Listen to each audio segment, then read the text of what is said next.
आज का हमारा टॉपिक है इकोनॉमिक्स के 2017 के PYQs करना। इसमें जो पहला क्वेश्चन हमारा था वो ये था कि tax revenue as percentage of GDP क्या वो लास्ट डेकेड में इंक्रीज हो रहा है या डिक्रीज हो रहा है। ऐसे क्वेश्चंस हमारे पास जीडीपी, रियल जीडीपी हर एस्पेक्ट में आएंगे तो हमें ये कवर करने पड़ेंगे। तो इसमें है इंक्रीज नहीं, and same for the physical deficit as well, कि वो जीडीपी के क्या परसेंटेज वाइज क्या वो पास्ट डेकेड में इंक्रीज हो रहा है, तो ये दोनों ही गलत थे। Then another question is national payments corporation of India. तो पहला क्वेश्चन हमारा ये बनेगा कि क्या ये फाइनेंशियल इंक्लूजन को प्रमोट करता है। यस। इन्होंने रुपे कार्ड लॉन्च करा था। Yes. Then the other one is क्या ये आरबीआई के अंतर्गत मतलब एक्सेप्टेड लॉन्च्ड अंडर। सो आपको ये लिखना याद रखना पड़ेगा that it is RBI as well as Indian banks association, और RuPay card is accepted everywhere. Then we have another question that is 1991 की इकोनॉमिक्स पॉलिसी, जो कि एलपीजी मॉडल पे बेस्ड थी। इसमें 4 ऑप्शंस दिए थे, आपको ये करना था कि कौन सी चीज़ आपकी एक्सेप्ट हुई होगी।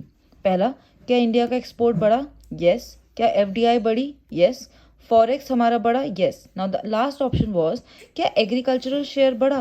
तो देखिए, जब हम 1991 की ग्लोबलाइजेशन की बात करते हैं तो this was not the appropriate option for us. Then reports के आते हैं। रिपोर्ट्स का क्वेश्चन पक्का आता है कि जैसे ग्लोबल जेंडर गैप इंडेक्स किसने दिया, तो वर्ल्ड इकोनॉमिक फोरम ने।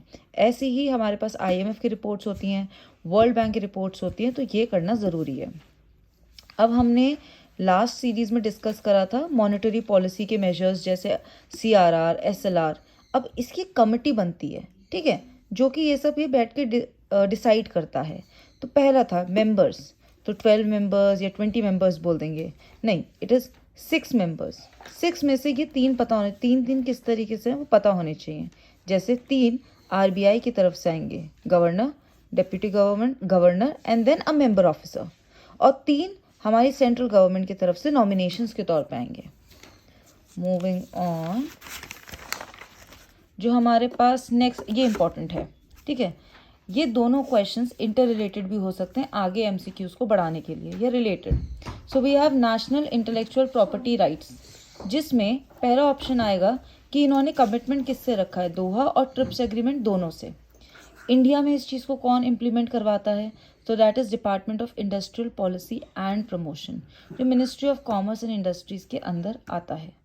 Then we have another question that is BIS, जो कि ब्यूरो ऑफ इंडियन स्टैंडर्ड है, जो कि हर जगह पे एक तरीके से, चाहे टायर्स हो, 2 और 3 व्हीलर्स हो कार, वहाँ पे ये स्टैंडर्ड प्रोवाइड होना चाहिए। और एग मार्क, क्वेश्चन ये था क्या ये FAO देता है, नहीं, ये गवर्नमेंट ऑफ इंडिया देती है, जो कि एग्रीकल्चरल प्रोडक्ट्स के लिए ही प्रोवाइड किया जाता है। Thank you.